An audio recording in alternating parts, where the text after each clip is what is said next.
Shivak has lifted the plague on me. I can't stop thinking about Wuthering Heights by Kate Bush. It's impossible. I'm thinking about learning the dance. We're in deep shit, boys. We are up shit creek. All I want to do is the Kate Bush dance to Wuthering Heights.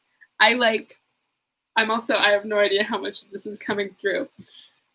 I don't like dancing. I don't like dancing in front of people. It makes me really, really uncomfortable. Therefore, I cannot have fun at parties. If I get a little bit sauced, just a little tiny bit of sauce is enough to let me dance in front of people. But it's always you have to be very because there's cool dancing and there's not cool dancing, and I'm very conscious of that thing, and so I just can't enjoy dancing if I'm 100% sober. But Kate Bush makes me want to just lose my shit. If that makes any sense at all. Somebody who was so upset by that they left. That's fair. I see you. I see your struggle. Leave me. Then there's something the Phantom of the Opera goes leave me! That's what happens every time I see a little person drop off. And I don't think that's right. And Patricia's not here to correct me. So who knows what I'm quoting at this point. I realized that I forgot to do my second quote from How to Be an Anti-Racist. Patricia, you are here. You could have corrected me. How dare you let me flounder like that?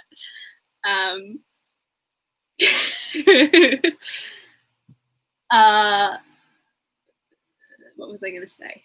Also, Patricia, your commenting proves that there's always one person here with us, because right now you're commenting and I only read as one, so it's not me, the mystery person. Mystery person, if you're out there, we love you, and we want to know your name, but also we respect your privacy and that you don't need to tell us. Yeah, so anyways, I can't remember if I finished this thought, but I forgot to read my second How to Be an Anti-Racist quote, so I'm going to hit yesterday. So I'll hit you with two, and then I'll go back in the morning before the reading, and then another one after the reading. There we go. Do you like my new scrunchie? I don't love how high it is on my head. Oh dear. Oh dear. Oh, okay, Patricia, what are you doing? Hold on. I haven't looked at these in a while. Patricia, get out of here. Get out of town. Thank you, John. Okay, let's do our anti-racist quotes. I cannot stop thinking about Wuthering Heights, the song. It haunts my dreams. Okay. So here it is. The second anti-racist quote from yesterday is, "It is best to challenge ourselves by dragging ourselves before people who intimidate us with their brilliance and constructive criticism." That's every teacher that I've ever looked up to. I'm you have the capacity to be so mean to me. Please love me. Which is probably a problem, but anyways, here's a shout out to Miss Tanaka. Literally the best teacher I've ever had. And our second quote, oh yes, it's a two-parter. Maybe not. Maybe yes. Yes, okay. Second quote is, "Racist policymakers drum up fear of anti-racist policies through racist ideas. Knowing if the policies are implemented, the fears they circulate will never come to pass. Once the fears do not come to pass, people will let down their guards as they enjoy the benefits. Once they clearly benefit, most Americans will support and become the defenders of the anti-racist policies they once feared." Good Lord. Okay, this has got to stop. This has got to stop. Not this. This has got to continue. My phone buzzing off the hook is not helping anyone. Okay, so let's do our Review. That's the word that I was looking for. What happened yesterday? So Mr. Lockwood, who is like, he reminds me of Mr. Collins from Pride and Prejudice, the guy who like thinks that he's hot shit and then everyone is secretly just like, well, he's not looking. So yeah, he reminds me of Mr. Collins because he goes to Heathcliff's house. He's like, looks like a snowstorm. I'm in the moors, which are reputed for people getting lost in them and dying. So I think I will go out in a snowstorm when I don't really know my way home, and just see what happens. Sorry. Nevertheless, it's not untrue.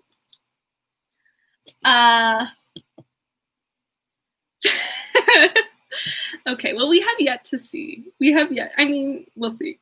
I'm going to stand by my current hypothesis. So he goes out into the moors, and he goes to Heathcliff's house, and he's like, this will be fun, which is the first mistake. So he goes to Heathcliff's house, and he's like, no one is home. And he's like, hello? And then a servant comes and is like, I'm not letting you in. And he's like, excuse me, I am a nobleman. You have to let me in. And the servant's like, not really, and walks off. And so Mr. Lockwood, instead of being like, probably should head home, like, seems like I'm not going to receive the social interaction I so desperately crave today, he's like, I will break into this house. So he tries to break into the house, and then another servant is like, excuse me, what are you doing? And he's like, I'm gonna get into this house. Like, I deserve to be in the house. And the servant's like, no. But I think they let him in. So they let him into the house. And then he like proceeds to like boff I don't think boff is a verb, but I think I just created it. He proceeds to like bungle. There we go. That is a verb. He proceeds to bungle every possible like thing. First he's like, you're Heathcliff's wife. And she's like, no, I'm his daughter-in-law. And then he's like, oh, so you're married to this guy. And he's like, no, I'm a servant. And so it's just a mess. And then he like is like, oh shit, seems like I'm gonna have to stay the night. And he was like, cool, you can sleep with the Joseph, the servant. And he's like, I'm a nobleman, so maybe not. And Heathcliff's like, I don't give a fuck who you are. You're in my house, my rules. And Mr. Lockwood is so offended by that. He's like, I think I will go into the moors. There's a meme that's like, I think I will cause chaos on purpose, which I personally like a lot. But Mr. Lockwood was like, I think I will cause chaos on purpose, goes into the moors. Heathcliff and the servants are like, you can't do that, you're gonna die. So they set the dogs on him. Mr. Lockwood has now been taken to the ground by the dogs, has to wait for people to get the dogs off him, and then finally resolves to stay the night at this place / Wuthering Heights. So that's where we are. And I just want to let you know that if any of the words from Kate Bush's Wuthering Heights come up in this chapter, I cannot guarantee that I will not sing them. And I'm very sorry for that. Okay, let's do it. Oh no, I'm having another one of those days where I need to drink a lot of water and I don't have anything. Let's do it, okay. Wuthering Heights, Volume 1, Chapter 3. While leading the way upstairs, she recommended that I should hide the candle and not make a noise, for her master had an odd notion about the chamber she would put me in, and never let anybody lodge there willingly. Ooh. I asked the reason. She did not know, she answered. She had only lived there a year or two, and they had so many queer goings-on, she could not begin to be curious. Too stupefied to be curious myself, I fastened my door and glanced round for the bed. The whole furniture consisted of a chair, a clothes press, and a large oak case with squares cut out near the top, resembling coach windows. Ooh-hoo-hoo-hoo. Hoo-hoo-hoo-hoo-hoo. Having approached this structure, I looked inside, and perceived it to be a singular sort of old-fashioned couch, very conveniently designed to obviate the necessity for every member of the family having a room to himself. In fact, it formed a little closet, and the ledge of a window which it enclosed served as a table. I slid back the paneled sides, got in with my light, pulled them together again, and felt secure against the vigilance of Heathcliff and everyone else. The ledge where I placed my candle had a few mildewed books piled up in one corner, and it was covered with writing scratched on the paint. This writing, however, was nothing but a name repeated in all kinds of characters, large and small. Catherine Earnshaw, here and there varied to Catherine Heathcliff, and then again to Catherine Linton. In vapid listlessness, I leaned my head against the window, and continued spelling over Catherine Earnshaw, Heathcliff, Linton, till my eyes closed, but they had not rested 5 minutes when a glare of white letters started from the dark, as vivid as spectres. The air swarmed with Catherines, and rousing myself to dispel the obtrusive name, I discovered my candlewick reclining on one of the antique volumes, and perfuming the place with an odor of roasted calfskin. Yoinks. I snuffed it off, and very ill at ease, under the influence of cold and lingering nausea, sat up and spread open the injured tome on my knee. It was a testament, in lean type and smelling dreadfully musty. A fly-leaf bore the inscription Catherine Earnshaw, her book, and a date some quarter of a century back. That's 15 years. 25?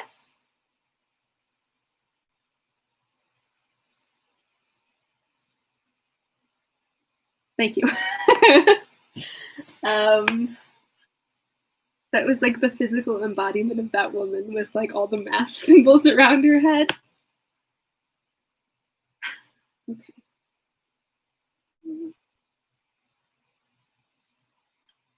Oh, there it is. I shut it and took up another and another till I had examined all. Catherine's library was select, and its state of dilapidation proved it to have been well used, though not altogether for a legitimate purpose. Scarcely one chapter had escaped a pen and ink commentary, at least the appearance of one, covering every morsel of blank that the printer had left.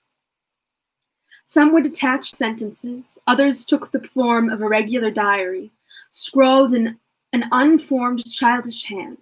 At the top of an extra page, quite a treasure probably when first lighted on, I was greatly amused to behold an excellent caricature of my friend Joseph, rudely yet powerfully sketched.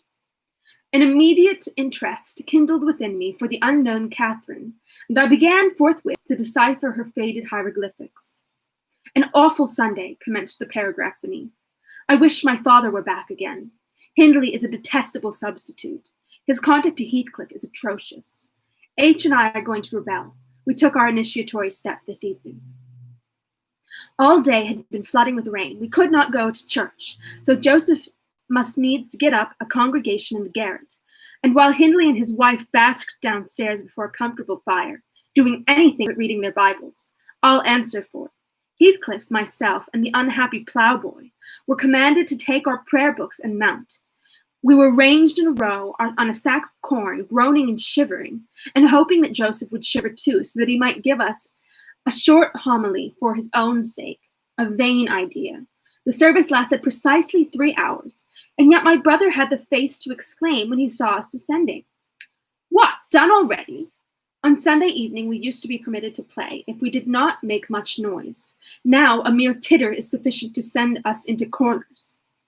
"You forget you have a master here," says the tyrant. "I'll demolish the first of you who puts me out of temper.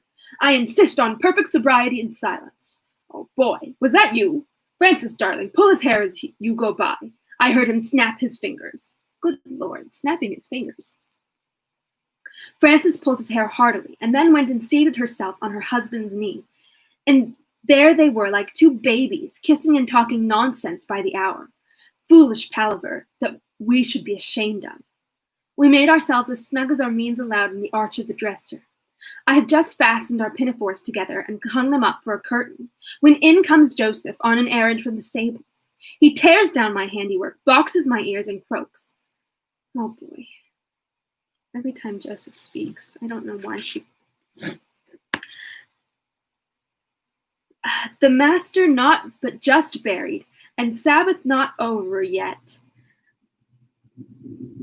And the sound of the gospel still in your lungs, and you dare be lurking? Shame on you.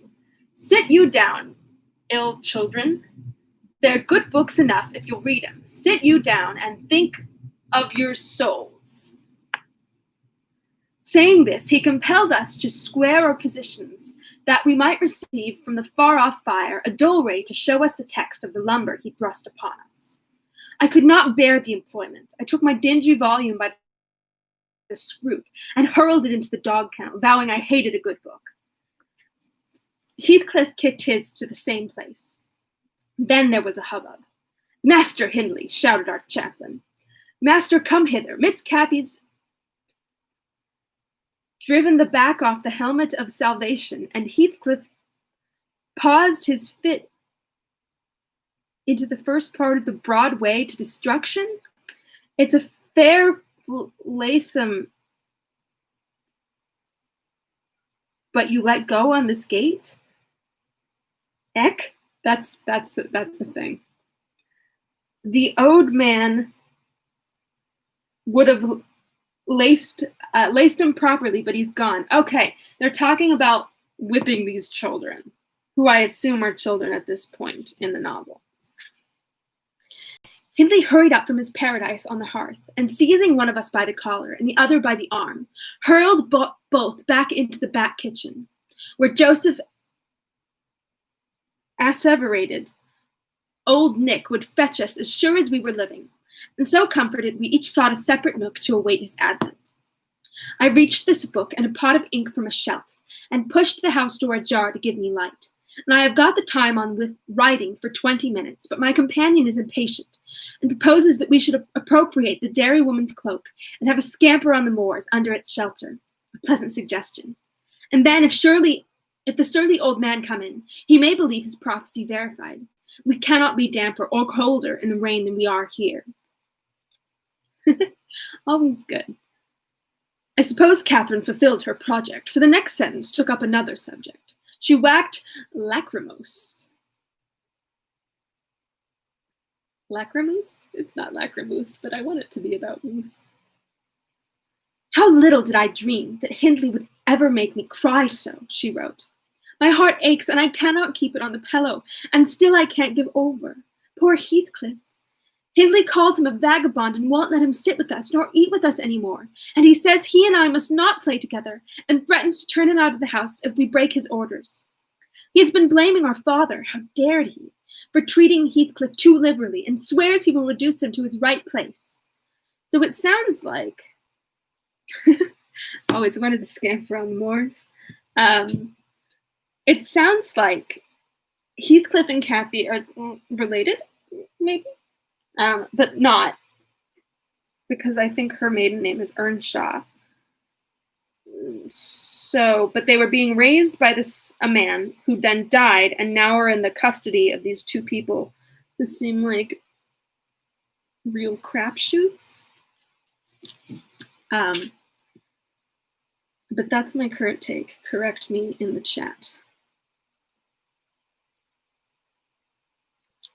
I began to nod drowsily over the dim page. My eye wandered from manuscript to print. I saw a red ornamented title, 70 times 7, and the first of the 71st. A pious discourse delivered by the Reverend James Branderham in the chapel of Gimmerdon, so. And while I was half-consciously worrying my brain to guess what James Branderham would make of his subject, I sank back into bed and fell asleep. Alas, for the effects of bad tea and bad temper. I love it. What else could it be that made me pass such a terrible night? I don't remember another that I can at all compare with it since I was capable of suffering. I began to dream almost before I ceased to be sensible of my locality. I thought it was morning, and I had set out on my way home with Joseph for a guide.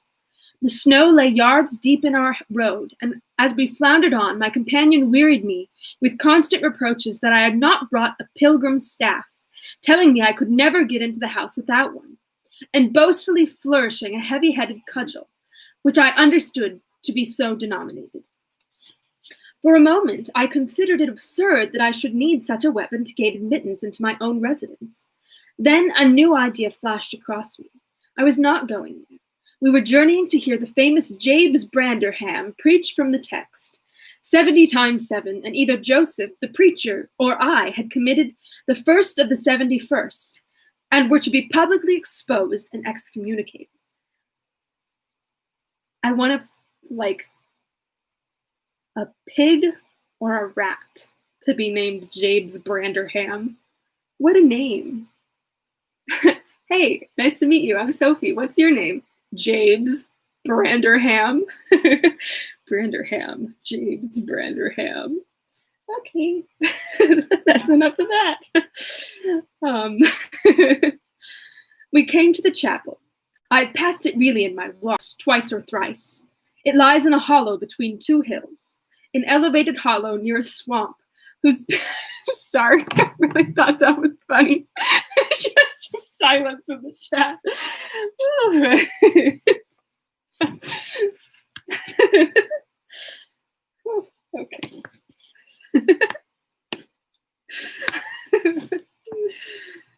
Okay.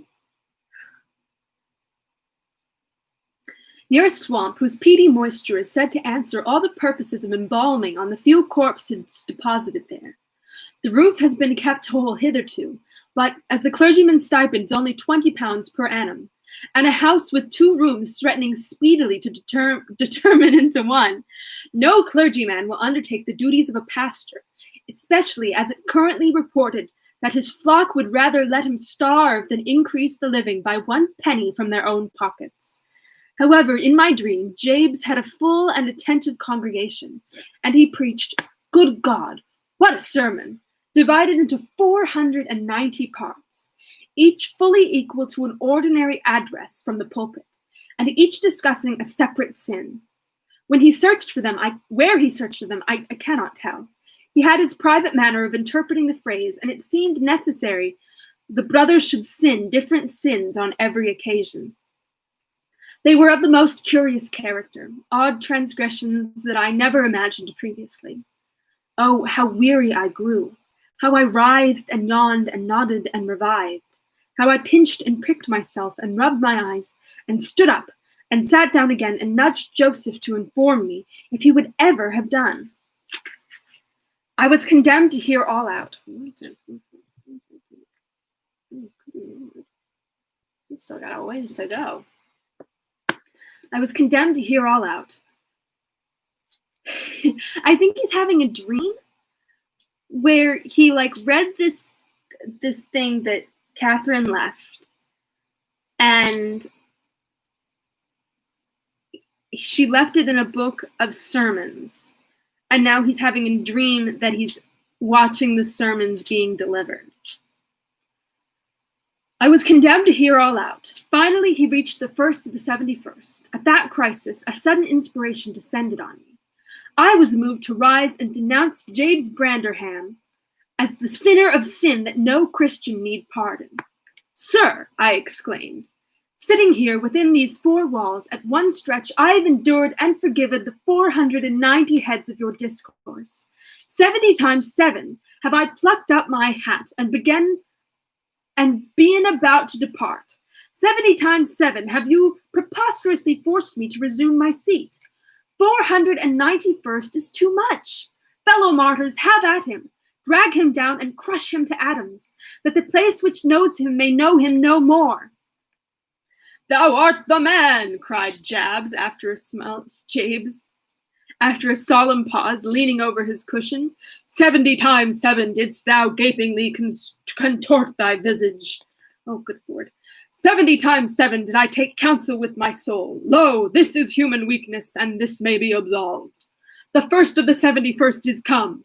Brethren, execute upon him the judgment written. Such honor have all his saints. With that concluding word, the whole assembly, exalting their pilgrim staves, rushed around me in a body, and I, having no weapon to raise in self-defense, commenced grappling with Joseph, my nearest and most ferocious assailant, for his. In the confluence of the multitude, several clubs crossed. Blows aimed at me fell on other sconces. Presently the whole chapel resounded with rappings and counter-rappings. Every man's hand was against his neighbor, and Branderham, unwilling to remain idle, poured forth his zeal in a shower of loud taps on the boards of the pulpit, which responded so smartly that, at last, to my unspeakable relief, they woke me.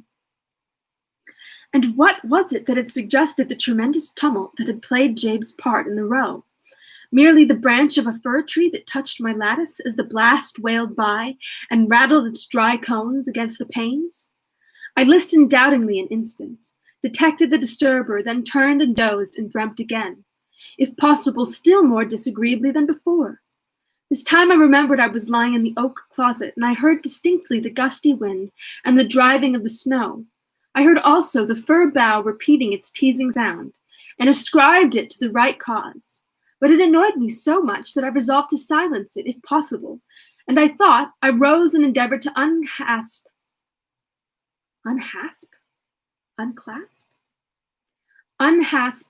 the casement. The hook was soldered into the staple, and a circumstance observed by me when awake, but forgotten. What is going on? Oh my God. I must stop it, nevertheless, I muttered, knocking my knuckles through the glass and stretching an arm out to seize the importunate branch, instead of which my fingers closed on the fingers of a little ice-cold hand. The intense horror of nightmare came over me. I tried to draw back my arm, but the hand clung to it, and a most melancholy voice sobbed, "Let me in! Let me in!" "Who are you?" I asked, struggling meanwhile to disengage myself. "Catherine Linton," it replied shiveringly. Why did I think of Linton? I had read Earnshaw 20 times for Linton.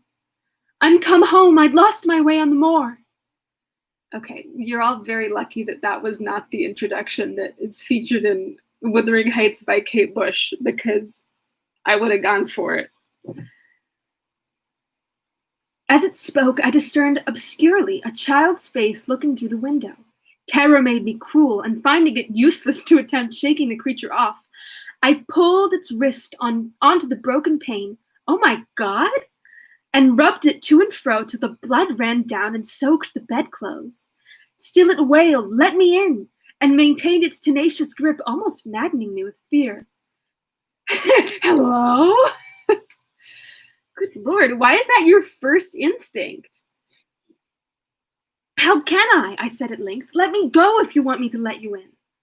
The fingers relaxed. I snatched mine through the hole, hurriedly piled the books up in a pyramid against it, and stopped my ears to exclude the lamentable prayer. I seemed to keep them closed above a quarter of an hour, yet on the instant I listened again, there was the doleful cry moaning on. "Begone!" I shouted. "I'll never let you in, not if you beg for 20 years. "It's 20 years, mourned the voice. 20 years, I've been a waif for 20 years. It's a waif, not a way. Thereat began a feeble scratching outside at the pile of books, and the pile of books moved as if thrust forward. This is so cinematic. I tried to jump up, but could not stir a limb, and so yelled aloud in a frenzy of fright. To my confusion, I discovered the yell was not ideal. Hasty footsteps approached my chamber door. Somebody pushed it open with a vigorous hand, and a light glimmered through the squares at the top of the bed. I sat shuddering yet and wiping the perspiration? Oopsie. From my forehead. The intruder appeared to hesitate and muttered to himself. At last he said in a half-whisper, plainly not expecting an answer, "Is anyone there?" I considered it best to confess my presence, for I knew Heathcliff's accents, and feared he might search further if I kept quiet. With this intention, I turned and opened the panels. I shall not soon forget the effect my action produced. Heathcliff stood near the entrance in his shirt and trousers, with the candle dripping over his fingers. Oh my God, that's beautiful. Sorry. I just think that's, like, this chapter is so, like, yearns for a good film adaptation. I just don't think there's been one. And his face as white as the wall behind him. The first creak of the oak startled him like an electric shock. I've got to show you guys this picture. Okay, I'm going to finish the chapter and then I'll show it to you.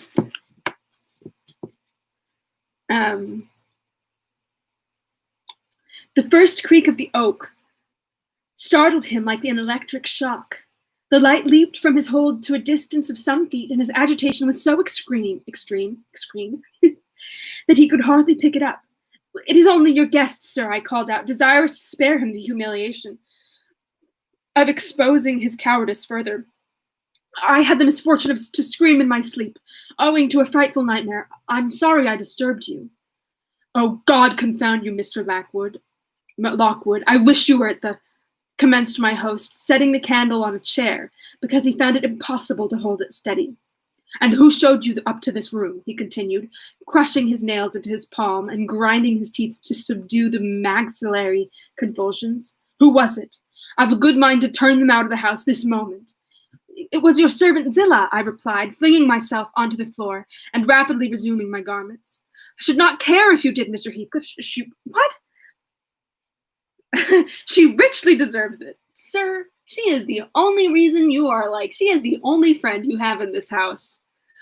"I suppose that she wanted to get another proof that the place was haunted at my expense. Well, it is, swarming with ghosts and goblins. You have reason in shutting it up, I assure you. No one will thank you for a doze in such a den." "What do you mean?" asked Heathcliff. "And what are you doing? Lie down and finish out the night, since you are here. But for heaven's sake, don't repeat that horrid noise. Nothing could excuse it unless you were having your throat cut." "If the little fiend had got it in at the window, she probably would have strangled me," I returned. "I'm not going to endure the persecutions of your hospitable ancestors again. Was not the Reverend James Branderham akin to you on the mother's side? And that minx, Catherine Lynton, or Earnshaw, or however she was called, she must have been a changeling. Wicked little soul. She told me she had been walking the earth these 20 years. A just punishment for her moral transgressions, I've no doubt. What are you going on about, Mr. Lockwood?"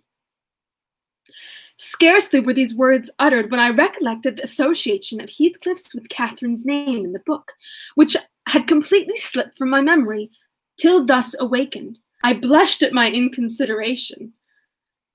But without showing further consciousness of the offense, I hastened to add, "The truth is, sir, I passed the first of the night in—" Here I stopped afresh. I was about to say, "perusing those old volumes. Then it would have revealed my knowledge of their written as well as their printed contents." So, correcting myself, I went on. "In spelling over the names scratched on that window ledge. A monotonous occupation calculated to set me asleep, like counting or—" "What can you mean by talking in this way to me?" thundered Heathcliff with savage vehemence. How dare you under my roof? God, he's mad to speak so." And he struck his forehead with rage.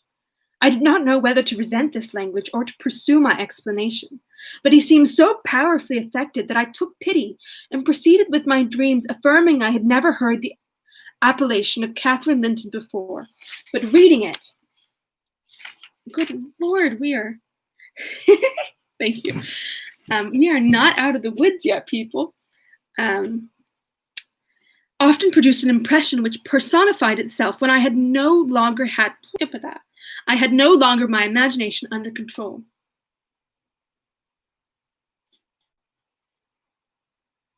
Did I skip a page? No. Okay. Heathcliff gradually fell back into the shelter of the bed as I spoke, finally sitting down, almost concealed behind it. I guessed, however, by his irregular and intercepted breathing, that he struggled to vanquish an access of violent emotion. Not liking to show him that I heard the conflict, I continued my toilette rather noisily, looked at my watch, and soliloquized on the length of the night. Not 3 o'clock yet. I could have taken an oath it had been 6, but time stagnates here. We must surely have retired to rest at 8. Always at 9 in winter, and always rise at 4, said my host, suppressing a groan, and as I fancied by the motion of his shadow's arm, dashing a tear from his eyes. "Mr. Lockwood," he added, "you may go into my room. You'll only be in the way coming downstairs so early, and your childish outcry has sent sleep to the devil for me." And for me too," I replied. I'll walk in the yard till daylight, and then I'll be off, and you need not dread a repetition of my intrusion. I am now quite cured of seeking pleasure in society, be it country or town. A sensible man ought to find sufficient company in himself. Delightful company, muttered Heathcliff. Take the candle and go where you please. I shall join you directly. Keep out of the yard, though the dogs are unchained in the house. Juno mounts a sentinel there, and nay, you can only ramble about the steps and passages, but away with you. I'll come in 2 minutes. I obeyed so far as to quit the chamber, when, ignorant where the narrow lobbies led, I stood still and was witness, involuntarily, to a piece of superstition on the part of my landlord, which belied, oddly, his apparent sense. He got on the bed, and wrenched open the lattice, bursting as he pulled at it, into an incontrollable passion of tears. Come in, he sobbed. Cathy, do come in. Oh, do, once more. Oh, my heart's darling, hear me this time. Catherine, at last. The spectre showed a spectre's ordinary caprice. It gave no sign of being, but the snow and wind whirled wildly through, even reaching my station and blowing out the light. Oh, that's so cinematic! There was such anguish in the gush of grief that accompanied this raving, that my compassion made me overlook its folly, and I drew off, half angry to have listened at all, and vexed at having related my ridiculous nightmare, since it produced that agony, though why was beyond my comprehension. I descended cautiously to the lower regions and landed in the back kitchen, where a gleam of fire, raked compactly together, enabled me to rekindle my candle. I froze for a sec, but I'm back. Nothing was stirring except a brindled gray cat which crept from ashes. I need to send a very quick text message. I'm supposed to meet with someone exactly at 4, and I just don't think that's gonna happen.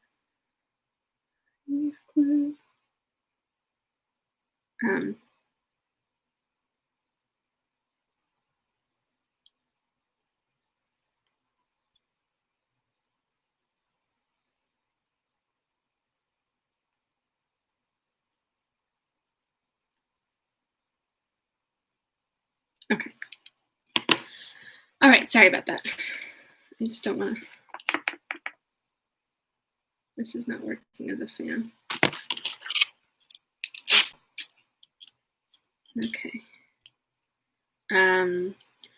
Nothing was stirring except a brindled gray cat which crept from the ashes and saluted me with a querulous meow. 2 benches shaped in sections of a circle nearly enclosed the hearth. On one of these I stretched myself, and Grimalkin mounted the other. I think that's a cat name. This is still chapter 3. This is a long chapter. We were both of us nodding ere any one invaded our retreat. It's literally, there's still another 2 full pages to go, and then it's over. So we'll make it. But next time I'll look ahead. We were both of us nodding ere any one invaded our retreat, and then it was Joseph, shuffling down a wooden ladder that vanished in the roof, through a trap, the ascent to his garret, I suppose. He cast a sinister look at the little flame which I had enticed to play between the ribs, swept the cat from its elevation, and bestowing himself in the vacancy, commenced the operation of stuffing a 3-inch pipe with tobacco. My presence in his sanctum was evidently esteemed a piece of impudence. Impudence. Impudence! That's the word. That's the ticket. Impudence too shameful for remark. He silently applied the tube to his lips, folded his arm, and puffed away. I let him enjoy the luxury unannoyed, and after sucking out the last wreath, and heaving a profound sigh, he got up and departed as solemnly as he came. A more elastic footstep entered next, and I now opened my mouth for a good morning, but closed it again, the salutation unachieved. For Hareton Earnshaw was performing his orisons, sotto voce, in a series of curses directed against every object he touched, while he rummaged in a corner for a spade or shovel to dig through the drifts. He glanced over the back of the bench, dilating his nostrils, and thought as little of exchanging civilities with me as with my companion, the cat. The kitty just got moved. I guessed by his preparations that egress was allowed, and leaving my hard couch, made a movement to follow him. He noticed this and thrust at an inner door with the end of his spade, intimating by an inarticulate sound that there was a place where I must go if I changed my locality. It opened into the house where the females were already astir, Zillah urging flakes of flame up the chimney with a colossal bellows, and Mrs. Heathcliff kneeling on the earth reading a book by the aid of the blaze. She held her hand interposed between the furnace heat and her readings, and seemed absorbed in her occupation, desisting from it only to chide the servant for covering her with sparks, or to push away a dog now and then that snoozed its nose over forwardly and that's snoozled. Snoozled. What a great verb. Interesting. Okay. That snoozled its nose over forwardly into her face. I was surprised to see Heathcliff there also. He stood by the fire, his back towards me, just finishing a stormy scene to poor Zillah, who ever and anon interrupted her labor to pluck up the corner of her apron and heave an indignant groan. "Are you worthless? And you worthless," he broke out as I entered, turning to his daughter-in-law, employing an epithet as harmless as duck or sheep, but generally represented by a dash. What does that mean? "There you are, your idle tricks again. The rest of them do earn their bread. You live on my charity. Put your trash away and find something to do. You shall pay me for the plague of having you eternally in my sight. Do you hear, damnable jade? Good Lord. This is not a happy house." "I'll put my trash away because you can make me if I refuse," answered the young lady, closing her book and throwing it on a chair. "But I'll not do anything, though you should swear your tongue out, except what I please." Heathcliff lifted his hand, and the speaker sprang to a safer distance. God, obviously acquainted with its weight. Having no desire to be entertained by a cat-and-dog combat, I stepped forward briskly, as if eager to partake the warmth of the hearth, and innocent of any knowledge of the interrupted dispute. Each had enough to his pockets. Mrs. Heathcliff curled her lip and walked to a seat far off, where she kept her word by playing the part of a statue during the remainder of my stay. I just saw that I had some internet issues. That was not long. I declined joining their breakfast, and at the first gleam of dawn took an opportunity of escaping into the free air, now clear and still and cold as an impalpable ice. My landlord hallooed for me to stop ere I reached the bottom of the garden, and offered to accompany me across the moor. It was well he did, for the whole hill back was one billowy white ocean, the swells and falls not indicating corresponding rises and depressions in the ground. Many pits, at least, were filled to a level, and entire ranges of mounds, the refuse of the quarries, blotted from the chart which my yesterday's walk left pictured in my mind. I had remarked on one side of the road, at intervals of 6 or 7 yards, a line of upright stones, continued through the whole length of the barren. These were erected and daubed with a line on purpose to serve as guides in the dark, and also when a fall like the present confounded the deep swamps on either hand with the firmer path. But excepting a dirty dot pointing up here and there, all traces of their existence had vanished, and my companion found it necessary to warn me frequently to steer to the right or left when I imagined I was following correctly the windings of the road. I have no sense of direction, so if I was ever lost on a moor, it would be all over for me. I am just like, it would be donezo. I would be donezo.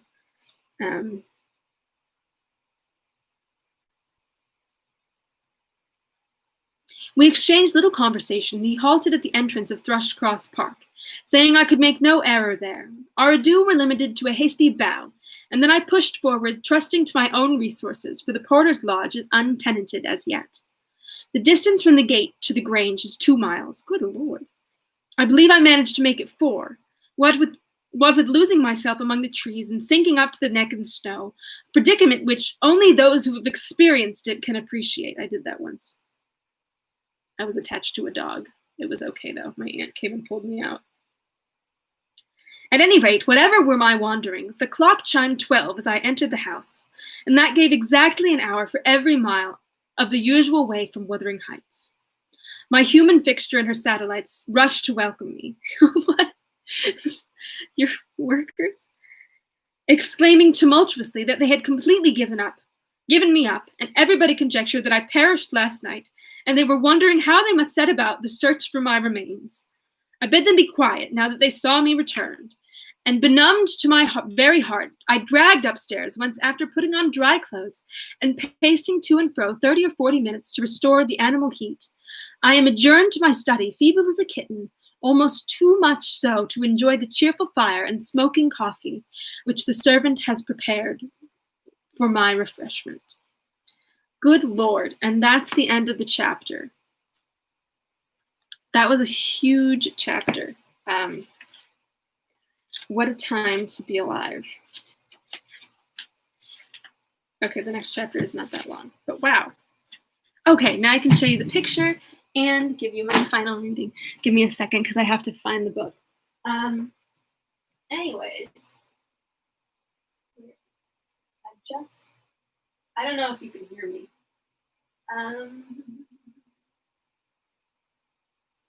There it is.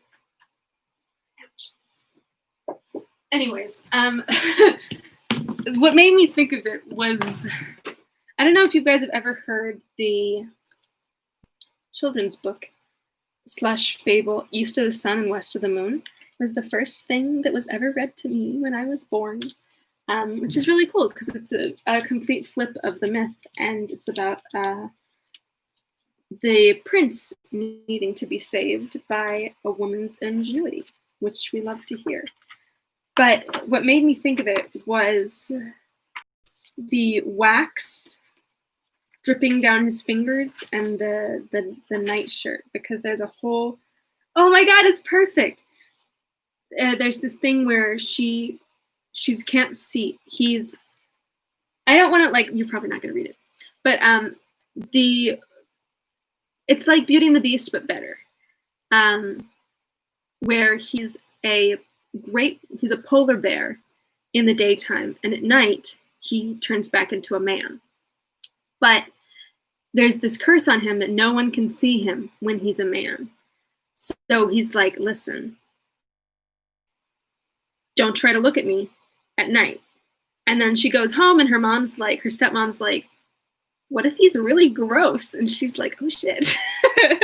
Because she's like falling in love with this dude. So her stepmom smuggles her a candle so that she can look at this dude. But anyways, this is the picture that scene made me think of. But look, she's got candle wax dripping on her fingers too. But then, like, the thing is that the candle wax drips off of her. She's a human. It drips off of her candle onto his chest, which wakes him, and he's like, bro, what did I say? But anyway, it's a really great myth. If you have a chance to read the Kay Nielsen version, listen, it's really cool. I really love it. I highly recommend it. Okay, so here's our quote for today. It's two sections that I think need to be read together, because Ibram X. Kendi defines protest and demonstration as different things, and so we need to have like an understanding of that to understand the bigger quote. Okay, so here's the quote. A protest is organizing people for a prolonged campaign that forces racist power to change a policy. A demonstration is mobilizing people momentarily to publicize a problem. And the second quote is here. The most effective protests create an environment whereby changing the racist policy becomes in power's self-interest, like desegregating businesses because the sit-ins are driving away customers, like increasing wages to restart production, like giving teachers raises to resume schooling, like passing laws to attract a well-organized force of donors or voters. But it is difficult to create that environment since racist power makes laws that illegalize most protest threats. Organizing and protesting are much harder and more impactful than mobilizing and demonstrating. Seizing power is much harder than protesting power and demonstrating its excess. So that's a cool thing to think about, and both of them are exceptionally important thoughts and important things to do. But Ibram X. Kendi is postulating that demonstrating is the only real way, not demonstrating, sorry, protesting, not demonstrating, is the way to change power. So that'll be interesting to see how that is related to today. Yeah, and that's what I have to say on that. All right, thank you for listening in. Sorry it was a big chapter today. I didn't realize it was going to be that hefty. But some really beautiful imagery. And I'm interested to see how this ghost story continues, because I love the ghost aspect, and I froze for a while, so I don't know how much of that you got. But anyways, I'm going to let you go because I got things to do. And I, as always, love seeing you, and we'll see you soon. Okay, see you soon. See you tomorrow at 3. Bye.